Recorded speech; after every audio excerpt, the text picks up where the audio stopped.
ಇನ್ನು ನಿಧಿ ಆಸೆಗಾಗಿ ಸ್ವಂತ ತಾಯಿನ ಬಲಿ ಕೊಡುವುದಕ್ಕೆ ಪ್ರಯತ್ನ ಪಟ್ಟಿದ್ದಾರೆ. ಚಾಮರಾಜನಗರ ತಾಲೂಕಿನಲ್ಲಿ ಪಾಪಿ ಮಗನ ದುಷ್ಕೃತ್ಯ ಬಯಲಾಗಿದೆ. ಹುಣ್ಣಿಮೆಯ ದಿನ ನರಬಲಿ ನೀಡಿದ್ರೆ ನಿಧಿ ಸಿಗುತ್ತೆ ಅನ್ನೋ ಆಸೆ ಈ ಮಗನಿಗೆ. ಹಾಗಾಗಿ 80 ವರ್ಷದ ತಾಯಿಯನ್ನೇ ಬಲಿ ಕೊಡೋದಕ್ಕೆ ಪುತ್ರ ಸ್ಕೆಚ್ ಹಾಕಿದ್ದಾನೆ. ಮನೆಯಲ್ಲೇ 4 ಅಡಿ ಗುಂಡಿ ತೆಗೆದು ನಿಂಬೆ ಹಣ್ಣಿಟ್ಟು ಏನೋ ಪೂಜೆ ಎಲ್ಲ ಮಾಡಿದ್ದಾರೆ. ಅರಿಶಿನ, ಕುಂಕುಮ, ಕಳಸ, ಚೊಂಬಿಟ್ಟು ಕ್ಷುದ್ರ ಪೂಜೆಯನ್ನ ಮಾಡಿಸಿದ್ದಾರೆ. ಕೊಂಡಯ್ಯನ್ ಮಾದಶೆಟ್ಟಿ ಎಂಬ ವ್ಯಕ್ತಿಯಿಂದ ಈ ದುಷ್ಕೃತ್ಯ ನಡೆದಿದೆ. ಕಣ್ಣು ಕಾಣದೇ ಇರೋ, ಕಿವಿನೂ ಕೇಳದೇ ಇರೋ ತಾಯಿಯನ್ನ ಬಲಿ ಕೊಡೋದಕ್ಕೆ ಪ್ರಯತ್ನ ಪಟ್ಟಿದ್ದಾರೆ. ಹೇಳಿ ಕೇಳಿ, ಇವತ್ತು 1ನೇ ತಾರೀಕು ಹುಣ್ಣಿಮೆ.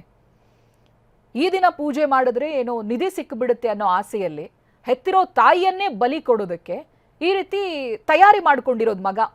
ಮನೆಯಲ್ಲೇ 4 ಅಡಿ ಗುಂಡಿ ತೆಗೆದು ನಿಂಬೆ ಹಣ್ಣಿಟ್ಟು ಅರಿಶಿನ, ಕುಂಕುಮ, ಕಳಸ, ಚೊಂಬು ಎಲ್ಲ ಇಟ್ಟು ಪೂಜೆಗೆ ತಯಾರಿ ಮಾಡ್ಕೊಂಡಿರೋದನ್ನ ಗಮನಿಸಬಹುದು ನೀವು. ಬಹುಶಃ ರಾತ್ರಿ ಬಲಿ ಕೊಡೋ ಪ್ರಯತ್ನಗಳಾಗಿತ್ತು ಅಂತ.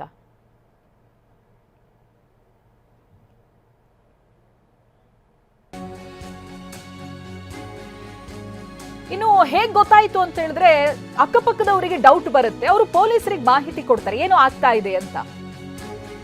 ಪೊಲೀಸ್ ಬರ್ತಾ ಇದ್ದ ಹಾಗೆ ಈ ಮಾಟಗಾರ ಸ್ಥಳದಿಂದ ಪರಾರಿಯಾಗಿದ್ದಾನೆ. ಪಾಪಿ ಪುತ್ರನನ್ನ ಕೊಂಡಯ್ಯನ್ ಮಾದಶೆಟ್ಟಿ ಪೊಲೀಸರ ಕೈಗೆ ಲಾಕ್ ಆಗಿದ್ದಾನೆ. ನಿಧಿಗಾಗಿ ಮಾಟ ವಿಚಾರ ತಿಳಿದು ಗ್ರಾಮಸ್ಥರೇ ಬೆಚ್ಚು ಬಿದ್ದಿದ್ದಾರೆ. ಗುಂಡಿ ಎಂತ ಗುಂಡಿ ಒಳಗಡೆ ಮನೆ ಒಳಗಡೆ ಮನೆ ಒಳಗ ಇಲ್ದ ತೀರೋಗವ ಇಲ್ದ. ಈಗ ಗುಂಡಿ ತೋಡ್ಬಿಟ್ಟಿದಾರಲ್ಲ, ಯಾಕೆ ಮನೆ ಒಳಗಡೆ? ಮನೆ ಒಳಗ ಗುಂಡಿ ತೋರ್ತದ ಯಾತಕ್ಕೆ ಅಂತಲೇ ಏನ ಇದು ದಿಂದ್ಕನಿ ಸಿಗ್ತದ ಅನ್ಕೊಂಡ್ ತೋಡಿ ಅನ್ಕೊಂಡ್ ತೋಡಿಸ್ತ್ರು. ಅಂದ್ರೆ ನಿಧಿ ದುಡ್ಡು ಸಿಗ್ತದೆ ಅಂತನಾ? ಅದೇ ನಾನು ನಿಜವಾಗ ಅಂತೀನಿ. ಬಂಗಾರನಾ? ಬಂಗಾರ ಸಿಗ್ತದಂತ ನಿಧಿ? ಅದೇ ನಂಗೆ ಗೊತ್ತಿದ್ದ ಕಂದ ಗೊತ್ತಿಲ್ಲ. ಪೂಜೆ ಗೀಜೆ ಮಾಡ್ತಾ ಇದ್ರ? ಪೂಜೆ ಇಲ್ಲ ಏನು ಇಲ್ಲ. ಮಗ ಎಲ್ಲಿ? ಮಗ ಅಲ್ಲಿ ಆಟಲ್ಲಿ ಮಾಡಿದ್ರಾ? ಇವತ್ತು ಪೂಜೆ ಮಾಡ್ತಾ ಇದ್ರಂತೆ. ಪೂಜೆ ಯಾವ ಪೂಜೆ ಇಲ್ದಕ್ಕಪ್ಪ. ಪೂಜೆ ಗೀಜೆ ಏನೂ ಇಲ್ಲ. ನೀವಿಲ್ಲ ಕುಂತಿದ್ದೀರಾ? ಪಾಪ ತಾಯಿ ಎಷ್ಟು ಇನ್ನೋಸೆಂಟ್ ನೋಡಿ. ಮಗ ಇಷ್ಟೆಲ್ಲ ಮಾಡ್ತಾ ಇದ್ರು ಅವ್ರಿಗೇನು ಗೊತ್ತಿಲ್ಲ. ಒಂದು ಸರಿಯಾಗಿ ಕಿವಿ ಕೇಳಲ್ಲ, ಕಣ್ಣು ಪೂರ್ತಿಯಾಗಿ ಕಾಣಲ್ಲ. ಹಾಗಾಗಿ ಮಗನ ಈ ಮಾಟ ಮಂತ್ರ ಪೂಜೆಗಳೆಲ್ಲ ತಾಯಿ ಕಣ್ಣಿಗೆ ಬಿದ್ದೇ ಇಲ್ಲ. ಪ್ರತಿನಿಧಿ ಸೂರಜ್ ಒಂದು ಪ್ರತ್ಯಕ್ಷ ವರದಿ ಕೊಟ್ಟಿದ್ದಾರೆ. ಏನೇನು ನಡೀತು ಅನ್ನೋದಕ್ಕೆ ಸಂಬಂಧಪಟ್ಟ ಹಾಗೆ ನೋಡೋಣ ಬನ್ನಿ. ನಿಧಿ ಆಸೆಗಾಗಿ ಸ್ವಂತ ತಾಯಿಯನ್ನೇ ಬಲೆ ಕೊಡೋಕ್ಕೆ ಮುಂದಾಗಿರುವಂತಹ ಘಟನೆ ಈಗ ಬೆಳಕಿಗೆ ಬಂದಿರುವಂಥದ್ದು. ನಾನೀಗ ಚಾಮರಾಜನಗರ ಜಿಲ್ಲೆ ಚಾಮರಾಜನಗರ ತಾಲೂಕಿನ ಸಾಗಡೆ ಗ್ರಾಮದಲ್ಲಿರುವಂಥದ್ದು. ತಾವು ಕೂಡ ನೋಡ್ತಾ ಇರ್ಬೋದು. ಇದು ಸಾಗಡೆ ಗ್ರಾಮದಲ್ಲಿರುವಂತಹ ಮಹಾದೇವ ಶೆಟ್ಟಿ ಎಂಬಂತರ ಮನೆ ಇದಾಗಿರುವಂಥದ್ದು. ನಿಧಿ ಆಸೆಗಾಗಿ ಇಲ್ಲಿ ಬಲಿ ಕೊಡೋಕ್ಕೆ ಮುಂದಾಗಿದ್ರು. ತಾವು ಕೂಡ ನೋಡ್ತಾ ಇರ್ಬೋದು. ಈ ತಾಯಿ ಏನು ಕುಳಿತಿದ್ದಾರೆ ವೃದ್ಧೆ ಆಗಿರುವಂಥವ್ರು. ಇದೇ ತಾಯಿಯನ್ನು ಇಂದು ಮಧ್ಯಾಹ್ನ 1 ಗಂಟೆ 11 ನಿಮಿಷಕ್ಕೆ ಸರಿಯಾಗಿ ಬಲಿಯನ್ನು ಅಂದರೆ ನರಬಲಿಯನ್ನು ಕೊಟ್ಟಂಥ ಪರಿಣಾಮವಾಗಿ ನಮಗೆ ನಿಧಿ ಸಿಗುತ್ತೆ ಅಂತ ಹೇಳಿ ಯಾರೋ ಒಬ್ಬರು ಜ್ಯೋತಿಷಿ ಹೇಳಿದ್ರಂತೆ. ಹಾಗಾಗಿ ಆ ಒಂದು ಮೂಢನಂಬಿಕೆಯಿಂದಾಗಿ ಸ್ವಂತ ತಾಯಿಯನ್ನೇ ನಿಧಿಗಾಗಿ ನರಬಲಿ ಕೊಡೋಕ್ಕೆ ಮುಂದಾಗಿದ್ದಂತಹ ಮಗ. ಯಾವಾಗ ಈ ಒಂದು ಮಾಹಿತಿ ಗ್ರಾಮಸ್ಥರಿಗೆ ಗೊತ್ತಾಗುತ್ತೋ ಗ್ರಾಮಸ್ಥರು ತಕ್ಷಣವೇ ಏನು ಪೊಲೀಸರಿಗೆ ಮಾಹಿತಿಯನ್ನು ಕೊಟ್ಟಿದ್ದಾರೆ. ಪೊಲೀಸರು ಕೂಡ ಈಗ ಸ್ಥಳಕ್ಕೆ ಬಂದಿರುವಂಥದ್ದು. ಇದು ಒಂದು ನಿಧಿಗಾಗಿ ತಾಯಿಯನ್ನು ಬಲಿ ಕೊಡೋಕ್ಕೆ ಮುಂದಾಗಿರೋಂತಹ ಒಂದು ಜಾಗ ಇದಾಗಿದೆ. ಗ್ರಾಮಸ್ಥರು ಕೂಡ ಸಾಕಷ್ಟು ಆತಂಕಕ್ಕೆ ಒಳಗಾಗಿದ್ದಾರೆ. ಯಾಕಂತ ಹೇಳಿದ್ರೆ ಅಮಾವಾಸ್ಯೆ ಮತ್ತು ಹುಣ್ಣಿಮೆ ಬಂದಂತಹ ಸಂದರ್ಭದಲ್ಲಿ ಇಲ್ಲಿ ಪೂಜೆಯನ್ನು ಮಾಡ್ತಾಯಿದ್ರು. ರಾತ್ರಿ ಮತ್ತು ಹಗಲಲ್ಲೂ ಕೂಡ ಸಾಕಷ್ಟು ಗಂಟೆಗಳ ಶಬ್ದ ಕೇಳ್ತಾ ಇತ್ತು.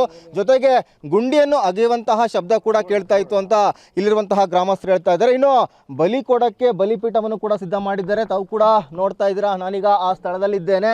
ಇದೇ ಒಂದು ಸ್ಥಳದಲ್ಲಿ ಬಲಿ ಕೊಡೋಕೆ ಸಿದ್ಧವಾಗಿದ್ರು. ಯಾಕಂತ ಹೇಳಿದರೆ 1 ಗಂಟೆ 1 ನಿಮಿಷಕ್ಕೆ ಸರಿಯಾಗಿ ಬಲಿಯನ್ನು ಕೊಟ್ಟರೆ ನಿಮಗೆ ನಿಧಿ ಸಿಗುತ್ತೆ ಅಂತ ಯಾರು ಜ್ಯೋತಿಷಿ ಹೇಳಿದರು. ಹಾಗಾಗಿ ಮಹಾದೇವ ಶೆಟ್ಟಿ ಎಂಬಾತರು ಒಂದು ಗುಂಡಿಯನ್ನು ಅಗೆದು ತಾವು ಇರುವಂತಹ ನಿವಾಸದಲ್ಲೇ ಗುಂಡಿಯನ್ನು ಅಗೆದಿರುವಂಥದ್ದು.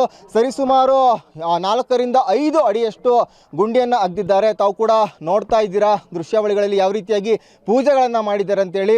ದೀಪವನ್ನು ಹಚ್ಚಿದ್ದಾರೆ, ಅದರ ಜೊತೆಗೆ ಲಿಂಬೆಹಣ್ಣು, ಕಳಸ ಮತ್ತು ಸಾಕಷ್ಟು ವಿಭೂತಿ ಕಟ್ಟುಗಳನ್ನು ಕೂಡ ಇಟ್ಟಿದ್ದಾರೆ. ತಾವು ಕೂಡ ನೋಡ್ತಾ ಇರ್ಬೋದು ಯಾವ ರೀತಿಯಾಗಿ ವಿಚಿತ್ರವಾದಂತಹ ಮಾಟವನ್ನು ಮಾಡಿದ್ದಾರೆ ಅಂತ ಹೇಳಿ. ಈಗಾಗಲೇ ಕೂಡ ಸಾಕಷ್ಟು ಮೂಢನಂಬಿಕೆ ನಂಬಾರ್ದು ಅಂತ ಹೇಳ್ತಾರೆ. ರಾಜ್ಯದಲ್ಲೂ ಕೂಡ ಮೂಢನಂಬಿಕೆ ಕಾಯ್ದೆ ಜಾರಿಯಲ್ಲಿದೆ. ಇಂತಹ ಒಂದು ಸಂದರ್ಭದಲ್ಲಿ ದುರಾಸೆ ಸಲುವಾಗಿ ತಾಯಿಯನ್ನು ಬಲಿ ಕೊಟ್ಟರೆ, ಅದರಲ್ಲೂ ಕೂಡ ನರಬಲಿಯನ್ನು ಕೊಟ್ಟರೆ ನಮಗೆ ನಿಧಿಯನ್ನು ಸಿಗುತ್ತೆ ಅಂತ ಆಸೆಗಾಗಿ ಈಗ ಒಂದು ನಿಧಿಗಾಗಿ ಗುಂಡಿಯನ್ನು ತೆಗೆದಿದ್ದಾರೆ, ನರಬಲಿಯನ್ನು ಕೊಡೋಕ್ಕೆ ಮುಂದಾಗಿದ್ದಾರೆ. ಯಾವಾಗ ಗ್ರಾಮಸ್ಥರಿಗೆ ಮಾಹಿತಿ ಗೊತ್ತಾಗುತ್ತೋ ತಕ್ಷಣವೇ ಎಚ್ಚೆತ್ತುಕೊಂಡಂತಹ ಗ್ರಾಮಸ್ಥರು ಕೂಡ ಈಗ ಪೊಲೀಸರಿಗೆ ಮಾಹಿತಿಯನ್ನು ಕೊಟ್ಟಿದ್ದಾರೆ. ಪೊಲೀಸರು ಕೂಡ ಈಗ ಸ್ಥಳಕ್ಕೆ ಬಂದು ಏನು ಬಲಿ ಕೊಡೋಕ್ಕೆ ಮುಂದಾದಂತಹ ಪುತ್ರ ಮಹಾದೇವ ಶೆಟ್ಟಿಯನ್ನು ಈಗ ವಶಕ್ಕೆ ಪಡೆದಿದ್ದಾರೆ. ನೋಡ್ತಾ ಇರ್ಬೋದು ಯಾವ ರೀತಿಯಾಗಿ ಕೆಲವೊಂದು ಕಟ್ಟಳೆಗಳನ್ನು ಮತ್ತು ಕೆಲವೊಂದು ಮಾಟದ ವಸ್ತುಗಳು ಕೂಡ ಇಲ್ಲಿರುವಂಥದ್ದು. ಯಾವ ರೀತಿಯಾಗಿ ಪದಾರ್ಥಗಳನ್ನು ಇಲ್ಲಿ ಬಳಸಿದ್ದಾರೆ ಅಂತೇಳಿ, ಕಾಯಿ ಆಗಿರ್ಬೋದು, ತೆಂಗಿನಕಾಯಿ ಆಗಿರ್ಬೋದು, ಅದರ ಜೊತೆಗೆ ಕೆಲವೊಂದು ಮಡಿಕೆ ಆಗಿರ್ಬೋದು, ಅದರ ಜೊತೆಗೆ ಕೆಲವೊಂದು ಏನು ದಾರದ ಒಂದು ವಸ್ತುಗಳು ಕೂಡ ತಾವು ನೋಡ್ತಾ ಇರಬಹುದು ದೃಶ್ಯಾವಳಿಗಳಲ್ಲಿ. ಇವೆಲ್ಲವನ್ನು ಕೂಡ ಸಿದ್ಧ ಮಾಡ್ಕೊಂಡಿದ್ರು. ಕಳೆದ 3 ತಿಂಗಳಿಂದ ಇಲ್ಲಿ ಬಂದು ಪೂಜೆ ಮಾಡ್ತಾ ಇದ್ರು. ಅಮಾವಾಸ್ಯೆ ದಿನ ಆದ ಬಳಿಕ 3 ದಿನಗಳ ಕಾಲ, ಅದಾದ ಮೇಲೆ ಪೌರ್ಣಿಮೆ, ಇಂದು ಕೂಡ ಹುಣ್ಣಿಮೆ ಆಗಿದೆ. 1ನೇ ತಾರೀಕು ಮೇ 1ನೇ ತಾರೀಕು ಇದು ಹುಣ್ಣಿಮೆ ಆಗಿದೆ, ಬುದ್ಧ ಪೂರ್ಣಿಮಾ.